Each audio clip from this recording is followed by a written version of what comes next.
ನೂತನವಾಗಿ ಲೋಕಸಭಾ ಸದಸ್ಯರಾಗಿ ಆಯ್ಕೆಯಾಗಿ ಕೇಂದ್ರದಲ್ಲಿ ಸಚಿವರಾಗಿ ಎರಡನೇ ಬಾರಿಗೆ ದಾಸರಳ್ಳಿ ವಿಧಾನಸಭಾ ಕ್ಷೇತ್ರಕ್ಕೆ ನಿಮ್ಮೆಲ್ಲರ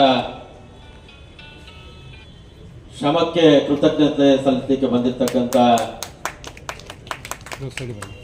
ಕೇಂದ್ರದ ಸಚಿವರಾದಂಥ ಶೋಭಕ್ನವರೇ, JDSನ ರಾಜ್ಯ ಉಪಾಧ್ಯಕ್ಷ ಅಂತ ಶ್ರೀಯುತ ಅಂದಾರಪ್ಪನವರೇ, ಶ್ರೀಮತಿ ಕಲಾ ಅಂದಾರಪ್ಪನವರೇ, ಈ ಕ್ಷೇತ್ರದ JDS ಅಧ್ಯಕ್ಷ ಆದಂಥ ಎಂ ಮುನ್ಷಾಮಣ್ಣವರೇ, ಭಾರತೀಯ ಜನತಾ ಪಕ್ಷದ ಕ್ಷೇತ್ರದ ಅಧ್ಯಕ್ಷ ಅಂತ ಸೋಮಶೇಖರ್ ಅವರೇ, ಯಲಹಂಕ ಕ್ಷೇತ್ರದಲ್ಲಿ JDSನಿಂದ ಸ್ಪರ್ಧಿಸಿ ನಮ್ಮ ಮುಖಂಡರಾದಂಥ ಮುನೇಗೌಡರೇ, ನಮ್ಮ ಪಕ್ಕದ ಕ್ಷೇತ್ರದ ಬಿಜೆಪಿ ಮುಖಂಡರು ನನ್ನ ಆತ್ಮೀಯರಾದಂಥ ಲಕ್ಷ್ಮೀಕಾಂತ ರೆಡ್ಡಿ ಅವರೇ, ನಮ್ಮ ಪಕ್ಷದ ಜಿಲ್ಲಾ ಉಪಾಧ್ಯಕ್ಷ ಅಂತ ಗಂಗರಾಜು ಅವರೇ, ಹಾಗೆ ಮಾಜಿ ನಗರಸಭಾ ಸದಸ್ಯ ಅಂತ ಶಿವಣ್ಣನವರೇ, ನಮ್ಮ ಜಯಣ್ಣವರು, ಪಾಪಣ್ಣವರು, ಮುಂಭಾಗದಲ್ಲಿ ಅನೇಕ JDSನ ಮುಖಂಡರು, ಬಿಜೆಪಿ ಮುಖಂಡರು, ಮಹಿಳಾ ಮುಖಂಡರು ಎಲ್ಲರೂ ಭಾಗವಹಿಸಿದ್ದಾರೆ. ಮೊನ್ನೆ ನಡೆದಂತ ಚುನಾವಣೆಯಲ್ಲಿ ದಾಸರಳ್ಳಿ ವಿಧಾನಸಭಾ ಕ್ಷೇತ್ರದಿಂದ ಸುಮಾರು 70,000ಕ್ಕೂ ಅಧಿಕ ಮತಗಳನ್ನ ನಿಮ್ಮೆಲ್ಲರ ಆಶೀರ್ವಾದದಿಂದ ಭಾರತೀಯ ಜನತಾ ಪಕ್ಷಕ್ಕೆ ಕೊಟ್ಟಿದ್ದಕ್ಕೆ ಈ ಕ್ಷೇತ್ರದ ಶಾಸಕರಾಗಿ ನಾನು ನಿಮಗೆ ಧನ್ಯವಾದನ ಅರ್ಪಿಸಿದೆ. 4 ಚುನಾವಣೆ ಮಾಡಿದ್ವಿ ನಾವು. ಮೊದಲನೇ ಚುನಾವಣೆ ಚಂದ್ರೇಗೌಡರು ಅವರು ಬಹುಮತದಿಂದ ಕಳಿಸಿದ್ರು. ಎರಡನೇ ಚುನಾವಣೆ 2014ರಲ್ಲಿ ಸನ್ಮಾನ್ಯ ಸದಾನಂದ ಗೌಡರು ಅವತ್ತು ದಾಸರಳ್ಳಿ ವಿಧಾನಸಭಾ ಕ್ಷೇತ್ರದಲ್ಲಿ 65,000 ಬಹುಮತ ಕೊಟ್ಟಿದ್ರು. ಮೂರನೇ ಚುನಾವಣೆ ಸದಾನಂದ ಗೌಡರು 2019, ಅವತ್ತು ನಾನು ಶಾಸಕನಾಗಿರ್ಲಿಲ್ಲ, ಆದ್ರೂ ಸುಮಾರು 50,000 ಮತಗಳನ್ನ ಬಹುಮತ ಕೊಟ್ಟಿದ್ವಿ. ಈ ಸಾರಿ ನಮ್ಮ ನಿರೀಕ್ಷೆ ಇತ್ತು ಹತ್ತತ್ರ 1 ಲಕ್ಷ ಬಹುಮತ ಬರಬಹುದು ಅಂತ. ಆದ್ರೆ 70,000ಕ್ಕೂ ಅಧಿಕ ಮತಗಳನ್ನ ನನ್ನ ಕ್ಷೇತ್ರದ JDS ಮತ್ತು ಬಿಜೆಪಿ ಕಾರ್ಯಕರ್ತರ ಶ್ರಮದಿಂದ ದೊರೆತಿದೆ. ಅದಕ್ಕೋಸ್ಕರ ನಾನು ಅವರಿಗೆ ಧನ್ಯವಾದಗಳನ್ನ ಅರ್ಪಿಸ್ತೀನಿ. ಪ್ರತಿಯೊಂದು ಹೋರಾಟದಲ್ಲೂ ನಮ್ಮನ್ನು ಕರೀರಿ, ಎಲ್ಲ ಕಾಮಗಾರಿಗಳಿಗೂ ನಮ್ಮನ್ನು ಕರೀರಿ ಅಂತ ನಮ್ಮ ಮುನ್ಷಾಮಣ್ಣವರು ನನಗೆ ಹೇಳಿದ್ದಾರೆ. ನಾವೆಲ್ಲದಕ್ಕೂ ಕರೀತೀರಿ. ನಾನು ಹಿಂದೆ ಸಭೆಯಲ್ಲಿ ಹೇಳಿದ್ದೆ, ರಾಜಕೀಯ ಇವತ್ತು ನಾವಿಬ್ಬರು ಒಂದಾಗಿದ್ದೀರಿ, ಎಲ್ಲದರಲ್ಲೂ ಭಾಗವಹಿಸೋಣ, ಸಂಕೋಚ ಮನೋಭಾವ ಬಿಡಿ, ನಾವೆಲ್ಲ ಒಟ್ಟಾಗಿ ಭಾಗವಹಿಸೋಣ ಅಂತ ಹೇಳಿ. ಏನಾದ್ರೂ ದಾಸರಳ್ಳಿಗೆ ಹೋದಾಗ ಬಲರಾಮ್ ಬರ್ತಾರೆ, ಚೊಕ್ಸದ್ರ ಭಾಗಕ್ಕೆ ಹೋದಾಗ ನಮ್ ಗೋವಿಂದಪ್ಪನವ್ರು ಬರ್ತಾರೆ. ಈ ರೀತಿ ಎಲ್ಲರೂ ಸೇರ್ಕೊಳ್ಳೋಣ. ಇವತ್ತು ಸಮಿಶ್ರ ಆಗಿದೆ ನಮ್ದು. ಕೇಂದ್ರದಲ್ಲಿ ಸನ್ಮಾನ್ಯ ಕುಮಾರಣ್ಣವರು ಒಳ್ಳೆಯ ಹುದ್ದೆಯ ಮಂತ್ರಿ ಆಗಿದ್ದಾರೆ, ಬೃಹತ್ ಕೈಗಾರಿಕಾ ಮಂತ್ರಿ. ಶೋಭಕ್ನವರು ಸಣ್ಣ ಕೈಗಾರಿಕೆ ಮತ್ತು ಕಾರ್ಮಿಕ ಇಲಾಖೆ ಜವಾಬ್ದಾರಿ ತಗೊಂಡಿದ್ದಾರೆ. ನಮ್ಮ ಕ್ಷೇತ್ರದಲ್ಲಿ ಸುಮಾರು 1 ಲಕ್ಷಕ್ಕೂ ಹೆಣ್ಮಕ್ಳು ಗಾರ್ಮೆಂಟ್ ಅಲ್ಲಿ ದುಡಿತಾ ಇದ್ದಾರೆ. ಈಗ ತಾನೇ ಅವ್ರಿಗೆ ಹೇಳಿದೆ, ಹೆಣ್ಮಕ್ಳಿಗೆ ಬರೀ 9,500 ಕೊಡ್ತಾರೆ ಗಾರ್ಮೆಂಟ್ ಅಲ್ಲಿ, ಅವರ ಪರಿಸ್ಥಿತಿ ನೋಡಕ್ಕಾಗಲ್ಲ, ಅದಕ್ಕೆ ಮಿನಿಮಮ್ ವೇಜಸ್ ಏನಾದರೂ ಜಾಸ್ತಿ ಮಾಡಿಸಿ ನಿಮ್ಮ ಅವಧಿಯಲ್ಲಿ ಆ ಹೆಣ್ಮಕ್ಳ ಭವಿಷ್ಯ ಒಳ್ಳೆ ರೀತಿ ರೂಪುಗೊಳ್ಳುತ್ತೆ ಅಂತ ಹೇಳ್ಬಿಟ್ಟು ಹೇಳಿ ಪ್ರಯತ್ನ ಪಡ್ತಾರೆ. ಸಂಬಂಧಪಟ್ಟವ್ರ ಹತ್ರ ಮಾತಾಡಿ ಮಾನ್ಯ ಪ್ರಧಾನಮಂತ್ರಿಗಳ ಗಮನಕ್ಕೆ ತಂದು ಸಾಧ್ಯವಾದ್ರೆ ಖಂಡಿತ ಆ ಕೆಲಸನ ಮಾಡ್ತಾರೆ. ನಮ್ಗೆ ಇಬ್ರು, ಒಂದ್ ಕಡೆ ಸೋಮಣ್ಣವರು ಈಗಾಗಲೇ ರೈಲ್ವೆ ಇಲಾಖೆ ಸಂಬಂಧಪಟ್ಟ ಎಲ್ಲ ಅಧಿಕಾರಿಗಳನ್ನ ಕರೆದು ಮೀಟಿಂಗ್ ಮಾಡಿದ್ರು. ಮತ್ತೊಂದ್ ಕಡೆ ಸಣ್ಣ ಕೈಗಾರಿಕೆ, ಏಷ್ಯಾದಲ್ಲೇ ಬಹುದೊಡ್ಡ ಕೈಗಾರಿಕಾ ಪ್ರದೇಶ ನಮ್ಮದು ಪೀಣ್ಯ ಕೈಗಾರಿಕೆ. ಅಲ್ಲಿ ಕೂಡ ಎಲ್ಲ ಅನ್ಸ್ಕಿಲ್ಡ್ ವರ್ಕರ್ಸ್ ಕೆಲಸ ಮಾಡೋದು. ಏನು ಓದ್ದೆ ಹೋದ್ರು ಗ್ರಾಮ ಹಳ್ಳಿಯಿಂದ ಇಲ್ಲಿಗೆ ಬಂದ್ರೆ 10,000 ಸಂಬಳ ಕೊಟ್ಟು ಕೆಲಸ ಕೊಡ್ತಾರೆ. ಅವ್ರಿಗೆ ಸೆಕ್ಯೂರಿಟಿ ಇಲ್ಲ, ಬಹಳಷ್ಟು ಸಮಸ್ಯೆ ಇದೆ. ಇವತ್ತು ಸಾಯಂಕಾಲ 4 ಗಂಟೆಗೆ ಪೀಣ್ಯ ಕೈಗಾರಿಕಾ ಸಂಘದ ಪದಾಧಿಕಾರಿಗಳು ಒಂದು ಸಭೆ ಕರೆದಿದ್ದಾರೆ. ಬಹಳಷ್ಟು ಸಣ್ಣ ಸಣ್ಣ ಮಧ್ಯಮ ವರ್ಗದ ಕಾರ್ಖಾನೆಗಳು ನಮ್ಮಲ್ಲಿ ಇರೋದು. ಅವ್ರಿಗೂ ಕೂಡ ಏನು ಆಗ್ತದೋ ಕೇಂದ್ರ ಸರ್ಕಾರದ ವತಿಯಿಂದ, ಭಾರತ ಸರ್ಕಾರದ ವತಿಯಿಂದ ಎಲ್ಲ ಅನುಕೂಲಗಳನ್ನ ಶೋಭಕ್ನವ್ರು ಮಾಡಿಕೊಡ್ತಾರೆ ಅಂತ ನನಗೆ ಭರವಸೆ ಇದೆ. ಬಹಳ ಸರಳ ಸಜ್ಜನಿಕೆ. ಇವತ್ತು ಯಾರಾದ್ರೂ ಬೆಂಗಳೂರಲ್ಲಿ ಕೇಂದ್ರದ ಸಚಿವರಾಗಿ ಪೊಲೀಸ್ ಪ್ರೊಟೆಕ್ಷನ್ ಇಲ್ಲದೆ, ಗನ್ಮ್ಯಾನ್ ಇಲ್ಲದೆ, ಪೈಲಟ್ ಇಲ್ಲದೆ ಓಡಾಡೋರು ಯಾರು ಇದ್ರೆ ದೇಶದಲ್ಲಿ ನಮ್ ಶೋಭಕ್ಕ ಒಬ್ಬರೇ. ಮುಂದೆ ಪೈಲಟ್ ಹೋಗ್ತಾ ಇರ್ತದ ಕೇಂದ್ರ ಸಚಿವರಂದ್ರೆ ಕೇಳಿದ್ರೆ 2 ಪೈಲಟ್ ಕೊಡ್ತಾರೆ, ತಗೊಂಡಿಲ್ಲ. ಗನ್ಮ್ಯಾನ್ ಕೊಡ್ತಾರೆ, 4-5 ಜನ ತಗೊಂಡ್ಲಿಲ್ಲ. ಯಾಕೆ ಅಂದ್ರೆ ದೇಶ ಸೇವೆಗೋಸ್ಕರ ನಾವು ಬಂದಿದ್ದೇವೆ. ನನಗೇನು ಭಯ ಇಲ್ಲ. ನನ್ನ ಮತದಾರರ ಮುಂದೆ ನಾನೇ ಹೋಗ್ತೀನಿ, ನಮ್ಮ ದೇಶದ ಜನದ ಮುಂದೆ ನಾನೇ ಹೋಗ್ತೀನಿ ಅಂತ ತೀರ್ಮಾನ ಮಾಡಿಕೊಂಡು ಇವತ್ತು ಶೋಭಕ್ನವ್ರು ಕೆಲಸ ಮಾಡ್ತಾ ಇದ್ದಾರೆ. ಬಹಳಷ್ಟು ಪ್ರೀತಿ ಅಭಿಮಾನದಿಂದ ನೀವು ಇವತ್ತು ಕರೆದಿದ್ದೀರಾ. ನಮ್ಮದು ರಾಜ್ಯದಲ್ಲಿ ಬಹಳ ಕೆಟ್ಟ ಸರ್ಕಾರ ಇದೆ. ಕೆಟ್ಟ ಸರ್ಕಾರ ಅಂದ್ರೆ ಮೂಢ ಹಗರಣದಲ್ಲಿ ಮುಖ್ಯಮಂತ್ರಿ ಕುಟುಂಬದ ಪಾಲಿದೆ ಅಂತೇಳಿ ಎಲ್ಲ ಪತ್ರಿಕೆಗಳಲ್ಲೂ ದಿನ ಬರೀತಾರೆ. ಅದ್ರ ವಿರುದ್ಧ ಒಂದು ವಿರೋಧ ಪಕ್ಷವಾಗಿ ನಾವು ಹೋರಾಟ ಮಾಡಬೇಕು ಅಂದ್ರೆ ಮನೆಗಳಲ್ಲೇ ಬಂದು ನಿನ್ನೆ ಬೆಳಗ್ಗೆ ಅರೆಸ್ಟ್ ಮಾಡ್ತಾರೆ. ನಮ್ಮ ರಾಜ್ಯಾಧ್ಯಕ್ಷ ಶಾಂತ ವಿಜೇಂದ್ರ ಅವ್ರನ್ನ, ನನ್ನನ್ನ, ವಿಶ್ವನಾಥ್ನ ಎಲ್ಲರೂ ಬೆಳಗ್ಗೆ 6 ಗಂಟೆಗೆ ಪೊಲೀಸ್ ಜೀಪು ಪೊಲೀಸ್ನವ್ರು ಮನೆ ಹತ್ರ ಬರ್ತಾರೆ. ಮೈಸೂರಿಗೆ ಹೋಗಬಾರ್ದು, ಹೋಮ್ ಅರೆಸ್ಟ್ ಮಾಡ್ತೀವಿ, ಇಲ್ಲ ನಿಮ್ಮನ್ನ ಅರೆಸ್ಟ್ ಮಾಡ್ತೀವಿ ಅಂತ ಹೇಳಿ ಸರ್ಕಾರ ಇದು. ಬೇಜವಾಬ್ದಾರಿ ಸರ್ಕಾರ ಇದು, ಜನವಿರೋಧಿ ಸರ್ಕಾರ ಇದು. ಇವ್ರಿಗೆ ಯೋಗ್ಯತೆ ಇಲ್ಲ. ಪ್ರತಿಭಟನೆ ಮಾಡೋ ಹಕ್ಕು ನಮ್ದು, ಸಂವಿಧಾನದಲ್ಲಿ ನಮ್ಗೆ ಹಕ್ಕಿದೆ. ಎಲ್ಲಿ ಅನ್ಯಾಯ ಇದ್ರೆ ಅಲ್ಲಿ ನೀವು ಹೋರಾಟ ಮಾಡಿ ಅನ್ನೋ ಹಕ್ಕು ನಮ್ಗೆ ಸಂವಿಧಾನದಲ್ಲಿ ದೊರಕಿದೆ. ಅದ್ರ ವಿರುದ್ಧ ಹೋರಾಟ ಮಾಡಕ್ ಹೋದ್ರೆ ಈ ಎಡಿ ಸರ್ಕಾರ ಕೆಂಗೇರಿ ಹತ್ರ, ಬಿಡದಿ ಹತ್ರ, ನೈಸ್ ರೋಡ್ ಅಲ್ಲಿ ಟೋಲ್ ಹಾಕೊಂಡು ನಮ್ಮನ್ನ ಅರೆಸ್ಟ್ ಮಾಡಿದ್ದಾರೆ. ಆಯ್ತು, ಒಂದ್ ದಿವಸ ಅರೆಸ್ಟ್ ಮಾಡಿದ್ರಿ. ಸೋಮವಾರ ಬೆಳಗ್ಗೆ ನಾವು ಸಾವಿರಾರು ಜನಕ್ಕೆ ಕರೆ ಕೊಟ್ಟಿದ್ದೀವಿ, ನೀವು ಬನ್ನಿ ಫ್ರೀಡಂ ಪಾರ್ಕ್ 9 ಗಂಟೆಗೆ. ಅಲ್ಲಿಂದ ವಿಧಾನಸೌಧ ಮುತ್ತಿಗೆ ಎಲ್ಲ MLA ಗಳು, JDS ಮತ್ತೆ ಬಿಜೆಪಿ ಎಲ್ಲ ಶಾಸಕರು ಇರ್ತಾರೆ. ನಮ್ಮನ್ನ ವಿಧಾನಸಭೆ ನಡೆಯುವಾಗ ಅರೆಸ್ಟ್ ಮಾಡಕ್ಕೆ ಅವ್ರಿಗೆ ಕಾನೂನಲ್ಲಿ ಅವಕಾಶ ಇಲ್ಲ. ನಮ್ಮನ್ನ ಅರೆಸ್ಟ್ ಮಾಡಕ್ ಆಗಲ್ಲ. ಅವರು ಸೆಷನ್ಗೆ ಹೋಗ್ಬೇಕು, ನಾವು ಪಾದಯಾತ್ರೆಯಲ್ಲಿ ಹೋಗ್ತೀವಿ ವಿಧಾನಸೌಧ ಮುತ್ತಿಗೆ ಅಂತ. ಬನ್ನಿ ಹೋಗೋಣ. ಸಾವಿರಾರು ಸಂಖ್ಯೆಯಲ್ಲಿ ಕೆಟ್ಟ ಸರ್ಕಾರದ ಒಂದು ಪ್ರಕರಣಗಳನ್ನ ಬಯಲಿಗೆ ಎಳಿಬೇಕು. ವಾಲ್ಮೀಕಿ ಹಗರಣದಲ್ಲಿ 187 ಕೋಟಿ ನಾ ಕೇಂದ್ರ ಸಚಿವನಾಗಿದ್ದವನು ರಾಜೀನಾಮೆ ಕೊಟ್ಟು ನೆನ್ನೆ ಅರೆಸ್ಟ್ ಮಾಡಿದ್ದಾರೆ CBIನವರು. ನಾಚಿಕೆ ಆಗ್ಬೇಕು ಈ ಮುಖ್ಯಮಂತ್ರಿ.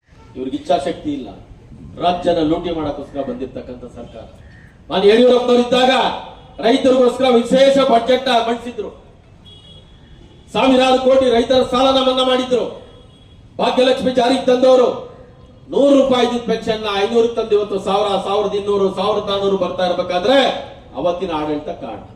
ಕುಮಾರಣ್ಣವರಿದ್ದ ರೈತರ ಸಾಲ ಮನ್ನಾ ಮಾಡಿದ್ರು, ಗ್ರಾಮ ವಾಸ್ತವ್ಯ ಮಾಡಿದ್ರು. ಅಂತ ಒಂದು ಯಾವ್ದಾದ್ರು ನಿಮ್ಮಲ್ಲಿ, ಅಂತ ಒಂದು ಯಾವ್ದಾದ್ರು ಉದಾಹರಣೆ ಈ ರಾಜ್ಯದ ಅಭಿವೃದ್ಧಿಗೋಸ್ಕರ? ನೀರಾವರಿ ಇರ್ಬೋದು, ರೈತರಿಗಿರ್ಬೋದು, ಕಾರ್ಮಿಕರಿಗಿರ್ಬೋದು. ನನ್ಗೆ ಯಾರೋ ಇವಾಗ ವಾಲ್ಮೀಕಿ ಸಂಘದ ಅಧ್ಯಕ್ಷರು ನಾವು ಅಂತ ಹೇಳಿ ಬುಕ್ಕೆ ಕೊಟ್ಟರು ಶೋಭಕ್ನವ್ರು. ಅವ್ರಿಗೆ ಹೇಳಿದೆ, ದಲಿತರ 11,000 ಕೋಟಿನ ಈ ಸರ್ಕಾರ ದುರುಪಯೋಗ ಪಡಿಸ್ಕೊಂತಲ್ಲ, ನೀವ್ಯಾಕೆ ಧ್ವನಿ ಎತ್ತಿಲ್ಲ? ಯಾಕೆ ನಿಮ್ ಧೈರ್ಯ ಇಲ್ವಾ? ದಲಿತರಿಗೆ ಅನ್ಯಾಯ ಆದಾಗ ದಲಿತರು ಧ್ವನಿ ಎತ್ತಬೇಕು, ನಿಮ್ ಜೊತೆ ನಾವಿದ್ದೀವಿ. ಯಾರು ರಾಜ್ಯದಲ್ಲಿ ಧ್ವನಿನೇ ಎತ್ತಿಲ್ಲ. ದಲಿತ ಸಂಘಟನೆಗಳು ಬೇಕಾದಷ್ಟಿವೆ, ಒಬ್ರು ಉಸಿರೇ ಬಿಡ್ತಲ್ಲ.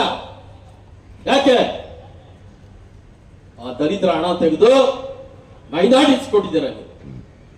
ಬಹುಸಂಖ್ಯಾತ ಹಿಂದೂಗಳ ಮೇಲೆ ದೌರ್ಜನ್ಯ ದಬ್ಬಾಳಿಕೆ ಮಾಡ್ತಾ ಇದ್ದೀರಾ. ನೀತಿಗೆಟ್ಟ ಸರ್ಕಾರ ಇದು. ಆಡಳಿತ ನಡೆಸಕ್ ಬರದೆ ಕಚ್ಚಾಳದಲ್ಲಿ 4 ಮುಖ್ಯಮಂತ್ರಿ ಆಗ್ಬೇಕು, ಉಪಮುಖ್ಯಮಂತ್ರಿ ಆಗ್ಬೇಕು, 2 ಮುಖ್ಯಮಂತ್ರಿ ಆಗ್ಬೇಕು. ಪತ್ರಿಕೆ ಓದ್ತಾ ಇದ್ದೀರಾ, ಮೂಢ ಹಣ ತೆಗೆದಿದ್ದು ಅವರ ಪಕ್ಷದ ನಾಯಕರು. ವಾಲ್ಮೀಕಿ ಹಗರಣ ತೆಗೆದಿದ್ದು ಅವರ ಪಕ್ಷದವರೇ. ಈ ರೀತಿ ಬೇಕಾದಷ್ಟು ಹಗರಣಗಳ ಮಧ್ಯೆ ಈ ಸರ್ಕಾರ ನಡೀತಾ ಇದೆ. ಈ ಸರ್ಕಾರನ ಕಿತ್ತೊಗಿಬೇಕಾದ್ರೆ ನಾವು ನೀವು ಒಂದಾದ್ರೆ ಈ ರಾಜ್ಯದಲ್ಲಿ ಅವರು ತಲೆ ಎತ್ತಕ್ಕೆ ಸಾಧ್ಯ ಇಲ್ಲ. ಎಲ್ಲ ಸ್ಥಳೀಯ ಸಂಸ್ಥೆ ಚುನಾವಣೆಗಳಲ್ಲಿ ನಾವು ಹೇಳಿದ್ದೀವಿ, ಜಿಲ್ಲಾ ಪಂಚಾಯತ್ ಇರ್ಬೋದು, ತಾಲೂಕ್ ಪಂಚಾಯತ್ ಬರ್ಬೋದು, ಗ್ರಾಮ ಪಂಚಾಯತಿ ಬರ್ಬೋದು, ಕಾರ್ಪೊರೇಷನ್ ಬರ್ಬೋದು. ಎಲ್ಲ ಚುನಾವಣೆಗಳು ನಾವು ಕೈ ಜೋಡಿಸಿದ್ರೆ ಕಾಂಗ್ರೆಸ್ ಮುಕ್ತ ಕರ್ನಾಟಕ ಆಗ್ತದೆ. ಕಾಂಗ್ರೆಸ್ ಮುಕ್ತ ಕರ್ನಾಟಕ ಆಗ್ತದೆ. ನಿಜ. ಹೋದ್ ಸಾರಿ ನಮ್ಮ ಚುನಾವಣೆಯಲ್ಲಿ, ಲೋಕಸಭಾ ಚುನಾವಣೆಯಲ್ಲಿ ಇಡೀ ರಾಜ್ಯದಲ್ಲಿ 26 ಸ್ಥಾನಗಳನ್ನ ಗೆದ್ದಿದ್ವಿ. 26 ಸ್ಥಾನಗಳನ್ನ ಮಂಡ್ಯ ಸೇರಿ, ಮಂಡ್ಯಕ್ಕೆ ನಾವು ಸಪೋರ್ಟ್ ಮಾಡಿದ್ರೆ ಅಭ್ಯರ್ಥಿ ಹಾಕಿರಲಿಲ್ಲ ಬಿಜೆಪಿಯವರು. 26 ಸ್ಥಾನಗಳನ್ನ ಗೆದ್ದಿದ್ವಿ. ಈ ಸಾರಿ ಸರ್ಕಾರ ಇತ್ತು 20, 22, 18 ಹೇಳ್ತಾನೆ ಇದ್ರು. ಕೊನೆಗೆ ನಮ್ಮ ತಪ್ಪಿನಿಂದ ಕೂಡ 2-3 ಸೀಟ್ಗಳನ್ನ ನಾವು ಕಳ್ಕೊಂಡಂಗಾಯ್ತು. ದಾವಣಗೆರೆ ಹೋಗ್ತಾ ಇರಲಿಲ್ಲ, ಹಾಸನ ಹೋಗ್ತಾ ಇರಲಿಲ್ಲ. ನಮ್ಮವರ ಕುತಂತ್ರದಿಂದನೇ, ಅವರ ಸ್ವಇಚ್ಛೆಯಿಂದ ನಾವು 2-3 ಸೀಟ್ಗಳನ್ನ ಕಳ್ಕೊಂಡ್ವಿ. ಇಲ್ಲಾಂದ್ರೆ ಇವರು 5 ದಾಟ್ತಿರ್ಲಿಲ್ಲ, ಈ ಸರ್ಕಾರ 5 ದಾಟಕ್ ಆಗ್ತಿರ್ಲಿಲ್ಲ. ಇವೆಲ್ಲ ಇದೆ. ನಾನು ಹಿಂದೆ ಒಂದ್ಸಾರಿ ಶಿವಭಕ್ತವ್ರಿಗೆ ಸನ್ಮಾನ ಮಾಡಿದಾಗ ಅವತ್ತು ಹೇಳಿದ್ದೀನಿ, ನಾವೆಲ್ಲ ವೈಮನಸ್ಸುಗಳನ್ನ ಮರೆಯೋಣ, ಪ್ರೀತಿಯಿಂದ ಹೋಗೋಣ, ಪ್ರೀತಿಯಿಂದ ಮಾತನಾಡೋಣ, ಏನ್ ಕೆಲಸ ಬೇಕಾದ್ರೆ ಹೇಳಿ, ಎಲ್ಲಿಗಾದ್ರೂ ಕರೀರಿ, ಏನಿದ್ರು ಬನ್ನಿ ಅಂತ. ಯಾಕೋ ನೀವು ಇನ್ನ ಸಂಕೋಚ ಬಿಡ್ತಾ ಇಲ್ಲ, ಸಂಕೋಚ ಬಿಡ್ತಾ ಇಲ್ಲ. ನನಗೆ ಗೊತ್ತು, ಒಬ್ರು ಒಂದ್ ಕೆಲಸನೂ ಕೇಳೋಣ, ಒಬ್ರು ಒಂದ್ ಕೆಲಸಕ್ಕೂ ಬರೋದು. ಸಂಕೋಚ ಬಿಡಿ, ನಾನು ಮುಕ್ತವಾಗಿದ್ದೀನಿ. ಅಧಿಕಾರ ಶಾಶ್ವತ ಅಲ್ಲ, ಇದ್ದಾಗ ನಾವ್ ಏನ್ ಮಾಡಿದ್ರಿ ಅನ್ನೋದು ಶಾಶ್ವತ. ನಾನ್ ಶಾಸಕನಾದಾಗ ಇಲ್ಲಿ ಕುಡಿಯಕ್ ನೀರಿಲ್ಲ, ಕಾವೇರಿ ಒಳಚರಂಡಿ ವ್ಯವಸ್ಥೆ ಇರ್ಲಿಲ್ಲ, ಒಂದು ಪಾರ್ಕ್ ಇರ್ಲಿಲ್ಲ. ಇವತ್ತು 63 ಪಾರ್ಕ್ಗಳಿವೆ, ರಸ್ತೆಗಳಿದೆ. 16 ಸಾರಿ ಈ ಸರ್ಕಾರಕ್ಕೆ ಪತ್ರ ಬರೆದಿದ್ದೀವಿ, ಅಭಿವೃದ್ಧಿ ಗಣ ಕೊಟ್ಟಿಲ್ಲ. ಹೋದ ವರ್ಷ 15 ಲಕ್ಷ ಕೊಟ್ಟಿದ್ದಾರೆ, ಈ ವರ್ಷ 55 ಲಕ್ಷ ಕೊಟ್ಟಿದ್ದಾರೆ ಒಂದು ವಾರ್ಡ್ಗೆ. ಬೆಂಗಳೂರು ನಾಗರಿಕರು ಈ ಸರ್ಕಾರದ ವಿರುದ್ಧ ಇದ್ದಾರೆ. ಆ ಸೇಟ್ನ ಮೊನ್ನೆ ಚುನಾವಣೆಯಲ್ಲಿ ತೀರ್ಸ್ಕೊಂಡಿದ್ದಾರೆ. 2,60,000ಕ್ಕೂ ಅಧಿಕ ಶೋಭಕ್ಕನ್ಗೆ, ಬೆಂಗಳೂರು ದಕ್ಷಿಣದ ಸೂರ್ಯ ಅವ್ರಿಗೆ 2,70,000ಕ್ಕೂ ಅಧಿಕ. ಬೆಂಗಳೂರು ಸೆಂಟ್ರಲ್ ಏನ್ ಗೆದ್ದ ಬಿಟ್ರಿ ಅಂತಿದ್ರು, ಅಲ್ಲೂ ಕೂಡ ನಾವು ಗೆದ್ದಿದ್ದೀವಿ, ಅಲ್ಲೂ ಕೂಡ ನಾವು ಗೆದ್ದಿದ್ದೇವೆ. ಯಾವತ್ತು ಡಾಕ್ಟರ್ ಮಂಜುನಾಥ್ ಅವ್ರ ಹೆಸರು ಘೋಷಣೆ ಆಯ್ತು, ಅವತ್ತು ಇಡೀ ಗ್ರಾಮಾಂತರ ಜನದ ಮನೆ ಮಾತಾಯ್ತು, ಡಾಕ್ಟರ್ ಒಳ್ಳೆಯವರು ಗೆಲ್ತಾರೆ, ಒಳ್ಳೆಯವರು ಗೆಲ್ತಾರೆ, ಒಳ್ಳೆಯವರು ಗೆಲ್ತಾರೆ ಅಂತ. ಅಲ್ಲೇನೆ ತಗೊಂಡೋಗಿ ಅವ್ರನ್ನ ವಿಜಯ ಸಂಕೇತ ಮಾಡಿ ಅವ್ರ ದಬ್ಬಾಳಿಕೆ ದೌರ್ಗಾಣಿಕೆ ಕೊನೆಗಾಣಿಸಿದ್ರು. RR ನಗರ ಪಕ್ಕದ RR ನಗರ ಇರಬಹುದು, ಬೆಂಗಳೂರು ದಕ್ಷಿಣ ಇರಬಹುದು, ಆನೇಕಲ್ ಇರಬಹುದು, ಚನ್ನಪಟ್ಟಣ ಇರಬಹುದು, ಎಲ್ಲ ಕಡೆ ಚನ್ನಪಟ್ಟಣ ಉಪಚುನಾವಣೆ ಬರ್ತದೆ. ನಾವೆಲ್ಲ ಹೋಗೋಣ. ನಾನು ಹಿಂದೆ ಯೋಗೇಶ್ವರಿ ಉಪಚುನಾವಣೆಗೆ ಹೋಗಿ ಕೆಲಸ ಮಾಡಿದ್ದೀನಿ. ಅಲ್ಲಿ ದೌರ್ಜನ್ಯ ಮಾಡಿಸ್ಕೊಂಡು ಏಟು ನನಗೂ ಕಟಾ ಸುಬ್ರಹ್ಮಣ್ಯ ಮಾಡಲೆ ಅಲ್ಲೇ ಆಯ್ತು. ನಾವು ಎದುರಿಸ್ಕೊಂಡ್ ಬಂದಿದ್ದೀವಿ. ಹೋಗಿ ನಮ್ಗೆ ಯಾರು ಪರಿಚಯ ಇದಾರೋ, ಯಾರಿದಾರೋ ಅದನ್ನು ಗೆಲ್ಲಿಸ್ಬೇಕು. ಈ ರಾಜ್ಯಕ್ಕೆ ಒಂದು ಸಂದೇಶ ಕೊಡಬೇಕು. JDS ಬಿಜೆಪಿ ಒಂದಾಗಿದೆ, ಕಾಂಗ್ರೆಸ್ಗೆ ಇಲ್ಲಿ ಉಳಿಗಾಲವಿಲ್ಲ ಅಂತ ಒಂದು ಸಂದೇಶನ ನೀವು ಕೊಡಿ. ಶೋಭಕ್ತವ್ರಿಗೆ ಏನ್ ಹೇಳೋದು ಕೆಲಸ ಮಾಡ್ತಾರೆ, ಮಾಡ್ಸೋಣ. ಅವರು ತನ್ನ ಕೈಲಾದಂತ ಎಲ್ಲ ಸೌಲಭ್ಯಗಳನ್ನ ನಮ್ಮ ಕ್ಷೇತ್ರಕ್ಕೂ ತರ್ತಾರೆ. ಇವತ್ತೊಂದು ESI ಹಾಸ್ಪಿಟ್ಲೆ ನಮ್ಮ ಯಶವಂತಪುರದಲ್ಲಿದೆ. ಬೃಹತ್ ಕೈಗಾರಿಕೆ ನಮ್ದು, ಜಾಗ ಇಲ್ಲ. ಜಾಗ ಇದ್ದಿದ್ರೆ ಇಲ್ಲೂ ಒಂದು ESI ಆಸ್ಪತ್ರೆ ಮಾಡಿಸಬಹುದಾಗಿತ್ತು. ನಮ್ದೆಲ್ಲ ರೆವಿನ್ಯೂ ಬಡಾವಣೆಗಳು, CS ಸೈಟ್ ಇಲ್ಲ. ಇದ್ದಂತದ್ರಲ್ಲಿ ಒಂದು 63 ಪಾರ್ಕ್. ಅದು ಬಿಟ್ರೆ ರಾಜಕಾಲುವೆನೂ ಒತ್ತುವರಿ ಆಗ್ಬಿಟ್ಟಿದೆ, ಫುಟ್ಪಾತ್ ಒತ್ತುವರಿ ಆಗ್ಬಿಟ್ಟಿದೆ. 1 ಇಂಚು ಗೋಮಾಳ ಇಲ್ಲ, 1 ಇಂಚು ಖರಾಬ್ ಇಲ್ಲ. ಎಲ್ಲ ರೆವಿನ್ಯೂ ಸೈಟ್ಗಳಿಂದ ಬದುಕ್ತಾ ಇರ್ತಕ್ಕಂಥ ಜನ. ಮೂಲತಃ ವಾಸಿಗಳು 10%, ಇಲ್ಲಿ ಹೊರಗಡೆಯಿಂದ ಬಂದು ವಾಸ ಮಾಡೋರು 90%. ಏನೋ ಬೆಂಗಳೂರು ಬಂದು ಬದುಕು ಕಟ್ಕೊಂಡು ಬದುಕ್ತಾ ಇದ್ದೀವಿ. ತನ್ನ ಹೆಂಡತಿ ಮಕ್ಕಳಿಗೆ ಇರಕ್ ಒಂದು ಮನೆ ಬೇಕು, ಯಾವ್ದೋ ರೆವಿನ್ಯೂ ಸೈಟೋ, ಸಣ್ಣ ಸೈಟೋ, ದೊಡ್ಡ ಸೈಟೋ ತಗೊಂಡು ನಮಗೂ ಒಂದು ಕೂಡ ಆಯ್ತು ಬೆಂಗಳೂರಲ್ಲಿ ಮಾಡೋಣ ಅಂತ ಬದುಕೋ ಜನ ಇಲ್ಲಿ ಜಾಸ್ತಿ ಜನ ಇರೋದು. ಹಾಗಾಗಿ ನಮ್ಮ ಹೋರಾಟಕ್ಕೆ ಮುಂದಿನ ದಿನಗಳಲ್ಲಿ ಒಟ್ಟಿಗೆ ಮಾಡೋಣ. ನಾನೇನೇ ಇರಲಿ ಅಧ್ಯಕ್ಷಗೆ ಅಂದಾನಪ್ಪವ್ರಿಗೆ ವರದಿ ಕೊಡ್ತೀನಿ. ಚುನಾವಣೆ ಸಮಯದಲ್ಲಿ ಅಷ್ಟೇ ಅವರಿಬ್ಬರನ್ನ ಕೇಳಿದ್ರೆ ನಾವು ಒಂದು ಹೆಜ್ಜೆ ಮುಂದೆ ಇಟ್ಟಿಲ್ಲ. ಏನೇ ಇದ್ರು ಅಂದಾನಪ್ಪವರು ಮೊದಲನೇ 2ನೇ ನಿಮ್ಮ ಅಧ್ಯಕ್ಷಗೆ ಏನ್ ಮುಚ್ಚೋಣ, ಎಲ್ಲ ವಿಷಯಗಳನ್ನು ಅವರಿಗೆ ತಂದು ಇದೇ ರೀತಿ ಹೋಗೋಣ, ಇದೇ ರೀತಿ ಮಾಡೋಣ, ಇಲ್ಲೇ ಸಭೆ ಮಾಡೋಣ, ಇಲ್ಲೇ ಮಾಡೋಣ, ನೀವು ಹೆಂಗೆ ಹೇಳ್ತೀರೋ ಅದು ಮಾಡೋಣ ಅಂತ ಮಾಡಿದ್ದೀನಿ. ಮುಂದೇನೂ ಮಾಡ್ತೀನಿ. ಯಾವುದು ಶಾಶ್ವತ ಅಲ್ಲ ರೀ ಅಧಿಕಾರ. ನಾವೆಲ್ಲ ಒಟ್ಟಿಗಿರ್ಬೇಕು. ನಾವು ಸುಮಾರು ಕಾಂಗ್ರೆಸ್ನ 30 ವರ್ಷಗಳಿಂದ ಈ ಕ್ಷೇತ್ರದಲ್ಲಿ ಬಿಟ್ಟಿಲ್ಲ. 89ರಲ್ಲಿ ಎಸ್ ರಮೇಶ್ ಅಚಾನಕ್ ಆಗಿ ಒಂದು ಸಾರಿ ಗೆದ್ದಿದ್ ಬಿಟ್ರೆ ಕಾಂಗ್ರೆಸ್ನ ಈ ಕ್ಷೇತ್ರದ ಒಳಗಡೆ ಬಿಟ್ಟಿಲ್ಲ. ನಾವು ನಿಮ್ಮೆಲ್ಲರ ಆಶೀರ್ವಾದದಿಂದ ನಾನು 3 ಸಾರಿ ಗೆದ್ದೆ. ಒಂದ್ಸಾರಿ JDS ನ ಅಭ್ಯರ್ಥಿಯನ್ನು ನೀವೇ ಗೆಲ್ಲಿಸ್ಕೊಂಡ್ರಿ. ಹಾಗಾಗಿ ಇದು ನಮ್ಮ ಕ್ಷೇತ್ರ ಒಂದು ಮಾದರಿ ಕ್ಷೇತ್ರ ಆಗಬೇಕು. ನಮ್ಮ ಕ್ಷೇತ್ರದ ಸಮಸ್ಯೆಗಳಿಗೆ ನಾವು ಧ್ವನಿ ಕೊಡಬೇಕು. ನಮ್ಮ ಕ್ಷೇತ್ರದಲ್ಲಿ ಇರ್ತಕ್ಕಂಥ ಸಮಸ್ಯೆಗಳಿಗೆ ನಾವು ಹೋರಾಟ ಮಾಡೋಣ. ಅದರೊಟ್ಟಿಗೆ ಇವತ್ತು ನಮಗೆ ಲೋಕಸಭಾ ಸದಸ್ಯರು ನಮ್ಮ ಮಂತ್ರಿಗಳಾಗಿ ಕೇಂದ್ರದಲ್ಲಿ ಕೆಲಸ ಮಾಡ್ತಾ ಇದ್ದಾರೆ. ಒಟ್ಟಿಗೆ ಹೆಜ್ಜೆ ಹಾಕೋಣ, ಒಟ್ಟಿಗೆ ಮುಂಬರೋ ಎಲ್ಲ ಚುನಾವಣೆಗಳನ್ನ ಎದುರಿಸೋಣ. ಈ ರಾಜ್ಯಕ್ಕೂ ಒಂದು ಸಂದೇಶ ಕೊಡೋಣ. ದಾಸರಳ್ಳಿ ವಿಧಾನಸಭಾ ಕ್ಷೇತ್ರ ಕಾಂಗ್ರೆಸ್ನ ಮುಕ್ತ ಮಾಡೋಣ, ಕಾಂಗ್ರೆಸ್ನ ಮುಕ್ತ ಮಾಡೋಣ. ನಾವಿಬ್ಬರು ಒಟ್ಟಿಗೆ ಹೆಜ್ಜೆ ಮೇಲೆ ಹೆಜ್ಜೆ, ಜೊತೆಯಲ್ಲಿ ಹೆಜ್ಜೆ ಹಾಕಿ ಹೋರಾಟ ಮಾಡೋಣ ಅಂತೇಳಿ ಶೋಭಕ್ನವರು 11 ಗಂಟೆಗೆ ಮೀಟಿಂಗ್ ಎಲ್ಲ ಅಧಿಕಾರಿಗಳನ್ನ ಕರೆದು ಬಿಟ್ಟಿದ್ದಾರೆ. ಸೆಕೆಂಡ್ ಸಾಟರ್ಡೆ ಕಳ್ಳರು ಬರಲ್ಲ ಅವರು. ಆದ್ರೂ ಕೇಂದ್ರ ಸಚಿವರು ಕರೆದಿದ್ದಾರೆ ಅಂತ ಬರಲೇಬೇಕು. ಅದಕ್ಕೋಸ್ಕರ ಅವ್ರ ಮೀಟಿಂಗ್ ಹೋಗ್ಬೇಕು. ಇನ್ನು ಗೋಪಾಲಣ್ಣ ಬರ್ತೀನಿ ಅಂತಿದ್ರು, ಅವ್ರು ಬರಲ್ಲ. ನಮ್ಮ ಡಾಕ್ಟರ್ ಇನ್ನು ಮನೆ ಬಿಟ್ಟಿಲ್ಲ. ಹಾಗಾಗಿ ಸ್ವಲ್ಪ ತಡ ಆಗ್ಬೋದು. ನೀವ್ಯಾರು ಅನ್ಯತಾ ಭಾವಿಸ್ಬೇಡಿ. ನಾವೆಲ್ಲ ಒಟ್ಟಿಗಿರೋಣ. ಏನೇ ಕೆಲಸ ಇರಲಿ, ಏನೇ ಗುದ್ಲಿ ಪೂಜೆ ಇರಲಿ, ಏನೇ ಅಭಿವೃದ್ಧಿ ಕಾಮಗಾರಿ ಇರಲಿ, ಏನೇ ಸಮಸ್ಯೆ ಇರಲಿ, ನಾನೆಲ್ಲ ನಿಮ್ಮ ಅಧ್ಯಕ್ಷರು ಮತ್ತೆ ಅಂದನಪ್ಪನವ್ರ ಗಮನಕ್ಕೆ ತರ್ತೀನಿ. ನಾವೆಲ್ಲ ಒಟ್ಟಿಗೆ ಕೆಲಸ ಮಾಡೋಣ ಅಂತ ಹೇಳಿ ನಾನು ಮಾತು ಮುಗಿಸ್ತೀನಿ. ಧನ್ಯವಾದ.